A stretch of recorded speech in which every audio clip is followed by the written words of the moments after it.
यकीनी तौर ते सिंध में जॾहिं 1 यूनिट लॻो त सिंध जे पढ़े लिखे बाशऊर बाज़मीर माण्हू निकितो उनजो सेंटर हैदराबाद हो, पर तॾहिं सॼी सिंध में अदीब ऐं शागिर्द अॻियां निकितो ऐं हिन भेरे बि सॼी सिंध हमख़्याल हुई, आबादगार हुआ, सियासी पार्टियूं हुयूं। सियासी पार्टियुनि जा केतिरा नाला वठूं, सियासी पार्टियूं हुयूं, मज़हबी जमायतूं हुयूं, मर्कज़ परस्त जमायतूं हुयूं, नेशनलिस्ट जमायतूं हुयूं, लेफ्टिस्ट जमायतूं हुयूं, हर क़िस्म जी जमायतूं हुयूं। ॾिनो पोइ 9 महीना जॾहिं शुरू ते कईसूं ॾाढी ॾुखियाई हुई त कीअं सम्झायूं, कैनाल डैम शायदि सवलो सम्झाए थी सघियासीं। पोइ जेके पीड़ा थी 9 महीना ऐं सॼी सिंध में इहो ॾिठोसीं त रस्तो हुयो हिकिड़ो आहे, को बि जेके हुकूमतूं आहिनि, इदारा आहिनि, उहे ख़ुदि इनखे करण वारा आहिनि या ए मुस्तफ़ीज़ थियण वारा आहिनि, त उन्हनि जा वेस्टेड इंट्रस्ट इन में शामिल आहिनि। त सिर्फ़ु माण्हुनि ते वञण जो रस्तो थियो ऐं उन में सभई कॉन्फ्रेंसूं, मीटिंग्स, एहतजाज, रैलियूं, आबादगारनि जूं तंज़ीमूं त ज़बरदस्त हिकिड़ो डिघो सिलसिलो आहे जंहिं सां वास्तो थियो। ऐं पार्टियूं कहिड़ियूं, मानी पाकिस्तान तहरीक इंसाफ़, जमात इस्लामी, जमियत उलमा इस्लाम, कॾहिं बि असांजी क़ौमी तहरीकुनि में न 1 यूनिट में, न दरिया बचाए तहरीक में, न ॿियनि में अक्सरत जमायतूं असांखे कोन। असां वटि MQM वरी जुलूस हिते निकितो हैदराबाद में, MQM लंडन बैंड ऑर्गेनाइज़ेशन। वरी तव्हांजे वकीलनि जे कैंप ते आयासीं त उते बि हिकिड़ो हाइड पार्क ठहियल हो, जंहिंमें मुल्क जूं banned organization, registered organization, nationalist organization, यानी हिकिड़ो खुली हिकिड़ी हुई, पर सभिनी जो हिकिड़ो ई मक़सदु हो त पंहिंजे वतन जे ज़मीनुनि ऐं वतन जे पाणीअ खे बचायूं। जेके 6 कैनाल जेके स्कीमूं हुयूं उन्हनि खे ख़तमु करियूं। अहिड़े क़िस्म जी गैर मामूली यूनिटी असां कॾहिं कान ॾिठी ऐं उन में ज़रूरत वकीलनि जी, पर हैदराबाद जे ॿार जो इनिशिएटिव हो जंहिंजे करे ही सॼी इब्तिदा शुरू थी। उन करे असीं कंहिं शइ खां ग़ाफ़िल न आहियूं। 6% चाइना ऐं अफ़गानिस्तान आहे। माज़ीअ में चाइना में अॼु बि उन मां कंज़प्शन, उन मां सिस्टम मां कोन थी निकिरे, कोन था खणनि वञा पहाड़नि में। अफ़गानिस्तान में कोन पे खजी, काबुल रिवर जे अटक वटि पाणी आयो पे, ओ मुस्तक़बिल में खुटणो आहे। इंडिया जे मौजूदा सिस्टम में उन ते तव्हां ॻाल्हाए वेठा आहियो त 3 ईस्टर्न रिवर्स असांजूं वयूं हलियूं, उन मां अञा बि पहिरीं 9 मिलियन एकड़ फुट ईंदो, पोइ 3 मिलियन एकड़ फुट हाणे उहो बि ख़तमु थियणो आहे हिन मौजूदा कंडीशन्स में। पाकिस्तान जो जेको पॉन्ड आहे उहो 114 रिवर्स में थो वहे, 3 मिलियन एकड़ फुट पहाड़नि थो वहे, जिते मथे ई एग्रीकल्चर थींदी आहे। उन करे इहा सॼी पाणीअ जी विरासत में हूअं पाकिस्तान जी एरेबल, माना जेका ज़रात क़ाबिल थी सघे ज़मीन, उहा जेकॾहिं ईअं एस्टिमेटेड कॉस्ट आहे त 7.5 करोड़, माना 75 मिलियन थी सघे थी, माना कंहिं न कंहिं नमूने सां क़ाबिल। पर पाणी जेको अवेलेबल आहे उहो 102 मिलियन एकड़ फुट एग्रीकल्चर लाइ अवेलेबल आहे, जेको एस्टिमेटेड 1991 अकॉर्ड में आहे। ऐं उन में बि शॉर्टफॉल आहे ऐं वापडा जे अंग नखरनि मुताबिक़ बिलो 96 MAF थिए थो। जेकॾहिं दयामीर भाषा जॾहिं ठहंदो तॾहिं बि मस शॉर्टफॉल पूरो थींदो, उन ते नयूं स्कीमूं ठहण जूं आहियूं, उन ते एतिराज़ु कयोसीं। मुख़्तसर इन करे पोइ तव्हां ॻाल्हाए त हीउ मामिलो इहा हिकिड़ो सियासी अंदाज़ में ॻाल्हाइजे, सुठे नमूने सां धणी बश ॻाल्हाए वियो, पर तव्हां वकील बिरादर आहियो त पाण अंग अखर हिकु ॿियो कॉन्स्टिट्यूशन उन में असांजी तारीख़ी दावा छा आहे उहा असां वटि आहे उहा असांजी सियासी एजेंडा आहे उनखे आणणु असांजो सियासी तहरीकूं हलाए उनखे हासिलु करणु पोइ कॉन्स्टिट्यूशनल चेंज हुजे या असांजी पंहिंजी मिल्कियत जेका मर्कज़ ॾे हली वई आहे उनखे मोटाइणु हुजे या असांजा शहरियत जा कानून हुजनि या असांजा मिल्कियत जा कानून हुजनि या असांजा टैक्सेशन जा कानून हुजनि इहा हिकिड़ो अलॻि एजेंडा आहे पर पाण हींअर पाणीअ जी जॾहिं ॻाल्हि था करियूं त 91 अकॉर्ड ते बि था ॻाल्हि करियूं छो त आख़िरी अकॉर्ड हुयो आहे भले उहो नाइंसाफ़ी जी बुनियाद ते ई हुजे पर हिन वक़्त ते असांजे अकॉर्ड के नज़र में भी गलत है लेकिन इसकी सहूलत का हमारी गवर्नमेंट बन गई है और पीछे से मुझे बताने की ज़रूरत नहीं लेकिन 9 महीनों में आपने झूठ पे झूठ जो 8 जुलाई 2024 के सदर पाकिस्तान की मीटिंग ग्रीन पाकिस्तान इनिशिएटिव की उसके मिनट्स जाहिर होने के बाद सदर साहब ने खुद अपनी टीम से वो झूठ बुलवाए जो लोगों ने नहीं माने लेकिन मुसलसल एक चल रही है तो ज़मीनों पे भी यही हो रहा है ज़मीनें अलॉट की गई हैं कहते हैं भाई आज गई आपकी टीम पता चल जाएगा आपको क्योंकि क्या करते हैं लेकिन जो ज़मीन कराची में ठट्टा में सिजावल में जो मैंने बदीन में दूसरे अजला में जो दी जा रही हैं उनका क्या होगा तो आप खुद समझें कि अब मुश्किल में तो हैं लेकिन इसके खतरात जो हैं ये वापस कैसे करेंगे मैं इधर झगड़ा मैंने सुना तकरीरों में मुझे अच्छा नहीं लगा कुछ दोस्तों ने तनकीद की ये जेके अलॉटेड ज़मीन आहे उहे मौजूदा असांजे कमांड एरिया जी जेके 14 सिंध में कैनाल्स आहिनि वरी उन जूं डिस्ट्रीब्यूटरीज़ आहिनि वरी उन जा माइनर्स आहिनि मुख़्तलिफ़ उन्हनि मां लिंक करे उनखे आबाद करण जो रिथियो आहे उमरकोट में थरवा हुआ उन मां छोर ते उॾई थींदी ओॾां गाज मां वाई पांधीरे थींदी बदीन जी जेका अहमद राज होॾे आहे उहा त मौजूदा जेको सिस्टम आहे उन मां वेंदी ॿियूं ज़मीनूं आहिनि जेके कोस्टल बेल्ट ते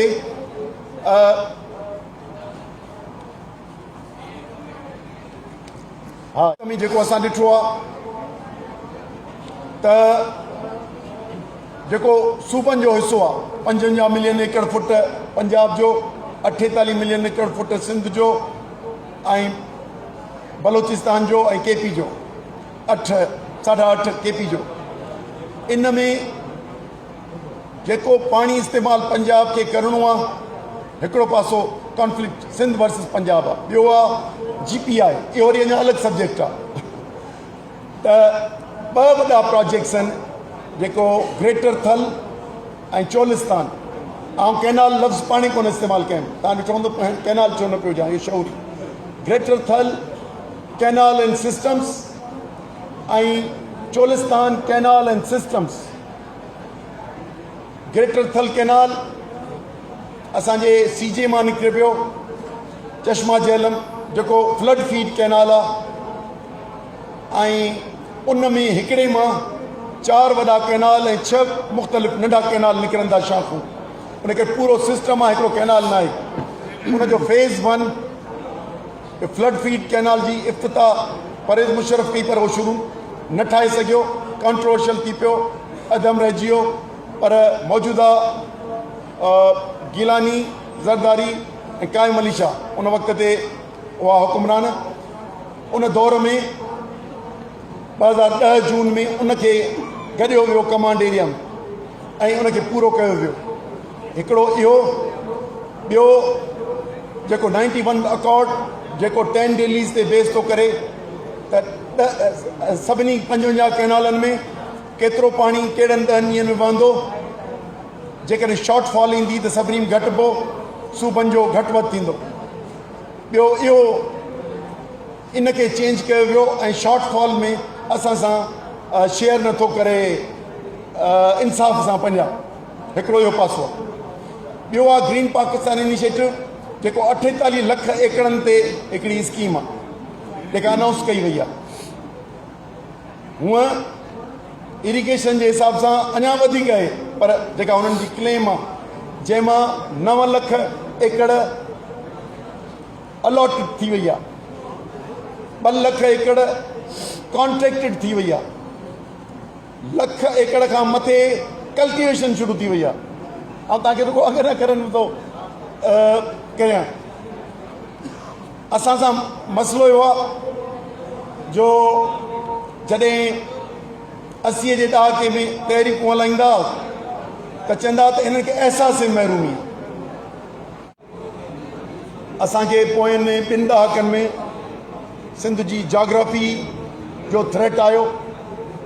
ॾिठो बल्दियाती निज़ाम जी शिकिल में। सिंध जी डेमोग्राफी जो चैलेंज हो ऐं आहे, ऐं मुल्क जूं जेके मौजूदा हुकुमरान जमायतूं आहिनि, people's Party, Noon league, ABCD, जेका जॾहिं PDM-2 हुकूमत 2 साल पहिरीं ठही त हितां जे शहरियत जे कानून में रिलैक्सेशन करे छॾी अथनि, डोमिसाइल जे में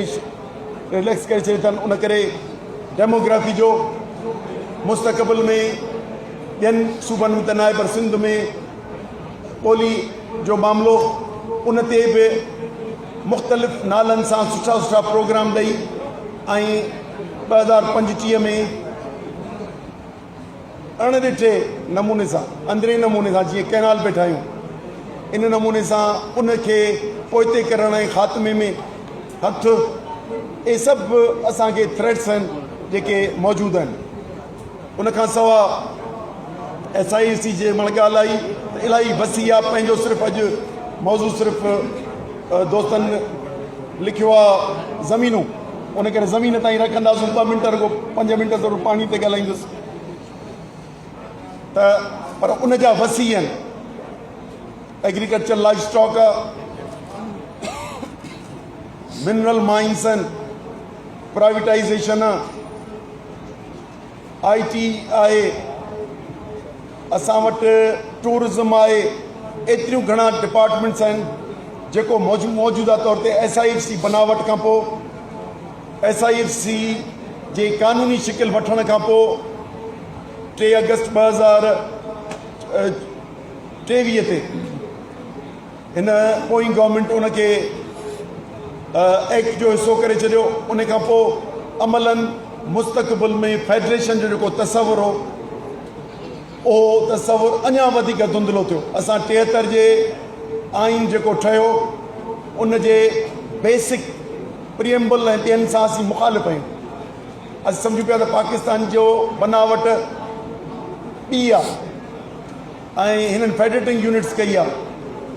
ऐं उन्हनि जी ऑटोनॉमी ऐं उन्हनि जी सॉवरेनिटी ऐं फेडरेशन कीअं हले उन्हनि ते इख़्तिलाफ़ आहे। पर उन जे बावजूद बि जेके 73 जूं मौजूदा 26 तरमीमुनि सां गॾु जेके शयूं आयूं आहिनि, पर 18 तरमीम मसूदो जेका पॉपुलर कई थी वञे, उनजो इख़्तिताम थी चुको आहे अमलनि हिन SIFC ठहण खां पोइ। ऐं जेके प्रोग्राम आया आहिनि, उन करे मुल्क जा सूबा मिल्कियतुनि जो जा मालिक अमलनि न रहिया आहिनि, छो त उन ते डिसीजन मेकिंग सूबनि जे बजाए मथे हली वई आहे। इहे सभु चैलेंजिस आहिनि। उन में हिकिड़ा 2 शोबा आहिनि जंहिंमें एग्रीकल्चर हिकिड़ो चइजे, जंहिं ते ग्रीन पाकिस्तान इनिशिएटिव जे नाले सां आहे। उन एग्रीकल्चर जे प्रोजेक्ट में पाण गॾिया आहियूं। ॿिया मामला बि आहिनि जंहिंमें ज़मीनूं ऐं पाणी आहे, जंहिंमें पाकिस्तान जूं ज़मीनूं कॉन्ट्रैक्ट लीज़ थियण जी ऑफिस रावलपिंडी में खुली पई आहे, सर्वे जी ऑफिस बहावलपुर में खुली पई आहे। अॼु बि ताईं वञी कॉन्ट्रैक्ट लीज़ करे वठी सघो था। उन करे शयुनि जी हक़ीक़ी शइ ते ॾिसिजे, पर यकीनी तौर ते जेके प्रोजेक्ट्स आहिनि उन्हनि ते जेको हिननि जंहिं नमूने सां पेशरफ़्त पे कई, उहो सिंध जो मिसाली हिकिड़ो अहिड़ो रेफरेंडम आयो जेको करोड़नि जे माण्हुनि ॾिनूं ऐं असां उनखे उन सॼी शइ खे धिकियो बावजूदि असांजूं हुकुमरान जमायतूं फेडरल गवर्नमेंट ऐं असांजी हितां जी Peoples Party Noon League and allies government जेके बि आहिनि उहे ऐं वेंदे हितां प्रोविंशियल गवर्नमेंट सॼो मुनाफ़क़ाना रोल अदा कयो, सॼी सहूलियतकारी कई। ऐं अॼु बि ऐं पाणी वारे खे खां छॾे ज़मीनुनि ॾे पियो अचां त 48 लख एकड़नि में जेका अलॉटेड ज़मीन आहे 0.9 मिलियन एकर्स जेका अलॉटेड ज़मीन आहे उन में सिंध जो बि अलॉटमेंट आहे ऐं उहा शइ वधंदी पई वञे। इन 48 लखनि में असां वटि 13 लख खां 15 लख एकड़ ज़मीन सिंध जी वञणी आहे। चऊं त सभिनी सूबनि जी त उन ते बि ॻाल्हाए सघूं था, पर हीअं पंहिंजो मौज़ू पंहिंजो खे शॉर्ट कंदा अचूं त हिनखे ज़मीन जेका मुख़्तलिफ़ पर्पज़ सां ॾिनी पई वञे। हिकिड़ो आहे green Pakistan initiative, major portion उन में जंहिंमें ठट्टो, बदीन, सिजावल, उमरकोट, खैरपुर या अलॉटमेंट थी चुकी आहे। ॿियूं घोटकी, सांगड़ ऐं अच्छा दादू थी चुकी आहे। ऐं ही जेके ॿिया ज़िलनि जा नाला पियो वठां इन्हनि जी थियणी आहे। की मीटिंग में आपको जो भी सुनवाई मिले या जो ज़मीनें मिले, क्योंकि आप सुनवाई में एक्सपर्ट्स हो, तो जो ज़मीनें मिले या सुनवाई मिले वो आ जाएगी। उसमें कितना झूठ है उसमें हम भी आपकी मदद करेंगे अगर कुछ हमें मालूमात हुई, क्योंकि इसके नज़र के बाद एक मैंने उठाया था इशू जलालपुर कैनाल 2 लाख एकड़ का 1,97,000 उस पर लाइनिंग शुरू है, लेकिन चोलिस्तान और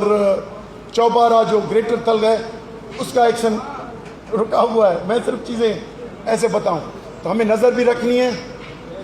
और क्योंकि उनको या हमें ख़रीद करना है या हमारी गलत फहमी निकालनी है। उन्होंने अभी ये तय नहीं किया कि भाई फैसला करते हैं जो सही हुआ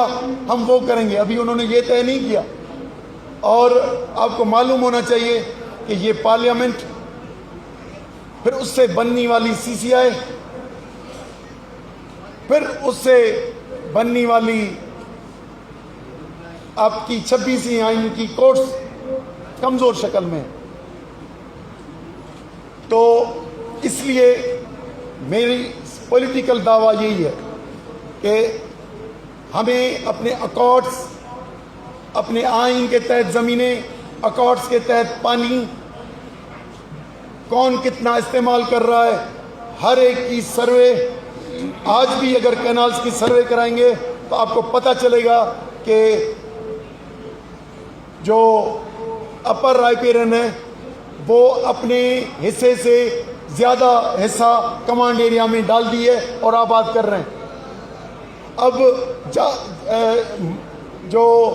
जाबलू इलाके हैं, कोहिस्तानी इलाके, केवड़ा माइंस, अब उस तरफ ये कैनाल जलालपुर निकल रहा है जहाँ पे आपने देखा कि 12 नई ज़मीनें हैं। तो अब चैलेंज ये मुख्तलिफ है। मेरी गुजारिश सिर्फ दोस्तों से ये है कि हम इस मूवमेंट से जो भी सीखे हैं और आपको की एजिटेशन एडवांस जो लोगों ने पसंद की, इसको हम नतीजों तक ले जाएं। और ये इतना मुश्किल नहीं है, क्योंकि